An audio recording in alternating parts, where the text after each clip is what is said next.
Dikutip dari RTI hingga Senin siang tadi, rupiah melemah di 0,34% di 17.018 per dolar Amerika.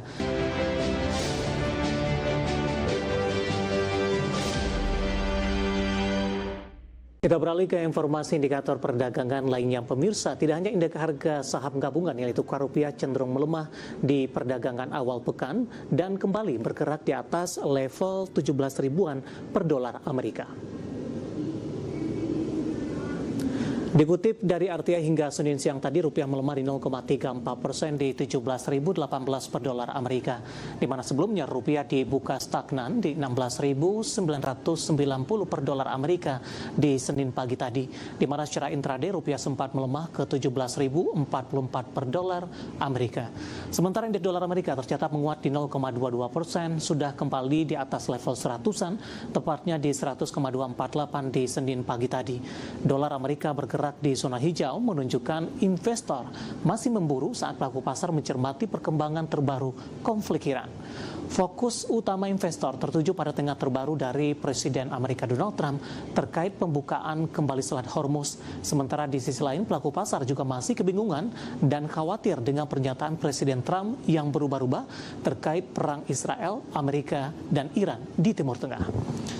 Kita akan coba update seperti apa pergerakan nilai tukar rupiah terhadap sejumlah mata uang utama berikut ini.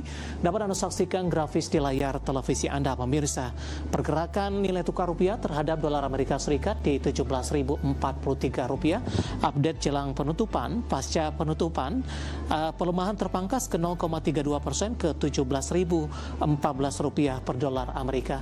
Kemudian terhadap euro di 19.622 rupiah, pound sterling di 22.523 rupiah, dan yen Jepang di 106,76 rupiah.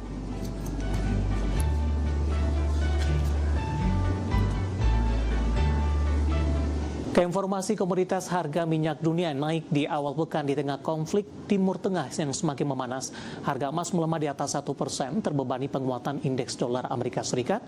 Sementara harga batu bara naik di akhir pekan lalu, namun dalam sepekan harga masih terpangkas di 4,14%. Harga minyak dunia naik di Senin pagi waktu Asia di tengah kekhawatiran berlanjutnya gangguan pasokan akibat perang Amerika, Israel dengan Iran yang mengganggu pengiriman dari wilayah produsen utama di Timur Tengah. Melansir Reuters, minyak mentah Brent naik 1,6% di 110,74 dolar Amerika per barel. Minyak mentah WTI Amerika bertambah 0,6% di 112,25 dolar Amerika per barel. Sebelumnya, di akhir perdagangan Kamis pekan lalu sebelum libur Good Friday, WTI melonjak lebih dari 11% dan Brent hampir 8%. Harga emas dunia melemah lebih dari 1% di Senin pagi tertekan penguatan dolar Amerika Serikat dan memudarnya ekspektasi penurunan suku bunga oleh Bank Sentral Amerika. Selain itu, tekanan terjadi seiring naiknya imbal hasil obligasi pemerintah Amerika tenor 10 tahun. Di sisi lain, Presiden Amerika Donald Trump kembali meningkatkan tensi geopolitik dengan mengancam Iran agar segera membuka Selat Hormuz. Melansir Reuters, harga emas spot tercatat turun 1,2% di 4.620,68 dolar Amerika per troy ounce. Dikutip dari Bloomberg, harga batu bara di penutupan Kamis jelang libur panjang pekan lalu di pasar IC Newcastle untuk kontrak pengiriman Mei ditutup di 37,9 dolar Amerika per ton, naik 0,51%. Kenaikan ini datang usai harga batu bara turun 2 hari beruntun hampir 5%. Koreksi dalam tersebut membuat harga batu bara turun secara mingguan 4,14%. Perdagangan minggu lalu hanya berlangsung 4 hari karena libur perayaan Jumat Agung. Dari berbagai sumber untuk IDX Channel. Dan seperti apa update terkini pergerakan harga sejumlah komoditas yang berhasil dihimpun oleh tim redaksi kami sampai dengan sore hari ini waktu Indonesia Barat.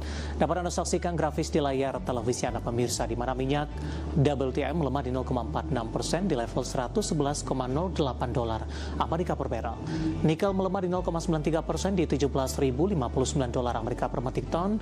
Emas menguat di 0,15% di 4.686 dolar Amerika per troy ounce. Sementara CPO menguat di 0,41% di 4.866 ringgit Malaysia per tonnya.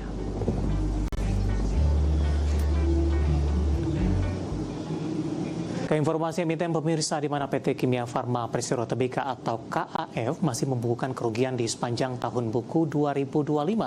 Meski demikian, perusahaan berhasil memangkas catatan rugi 60,23% dibandingkan tahun sebelumnya. Dikutip dari Keterbukaan Informasi Bursa Efek Indonesia, PT Kimia Farma Tbk KF mencatat rugi bersih 334,93 miliar rupiah di 2025. Posisi rugi relatif susut 60,23% dari posisi tahun sebelumnya yang mencatatkan rugi di 842,27 miliar rupiah. Sementara penjualan neto perseroan tercatat sebesar 9,22 triliun rupiah di 2025, menyusut 7,2% dibandingkan dengan penjualan neto tahun sebelumnya di 9,93 triliun rupiah. Kontribusi terbesar pendapatan masih berasal dari penjualan obat etikal ke pihak ketiga sebesar 2,43 triliun rupiah, diikuti jasa klinik, laboratorium, dan alat kesehatan sebesar 1,47 triliun rupiah. Sementara segmen obat over the counter, OTC, dan kosmetik menyumbang 1,4 triliun rupiah, serta obat generik 1,09 triliun rupiah.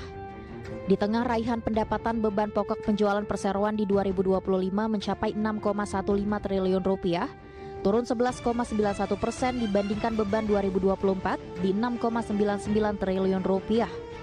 Sehingga laba kotor meningkat menjadi 3,06 triliun rupiah di 2025 dari sebelumnya di 2,94 triliun rupiah di 2024. Pada neraca keuangan perseroan, total aset tercatat di 14,18 triliun rupiah, turun dari 14,92 triliun rupiah di 2024. Liabilitas relatif stabil di 11,44 triliun rupiah dari 11,49 triliun rupiah.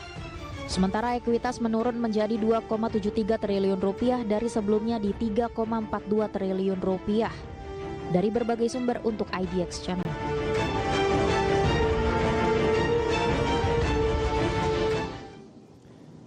Dan pemirsa, di tengah rilis kinerja KAF di sepanjang tahun 2025 masih mencatatkan rugi meskipun terpangkas secara teknikal.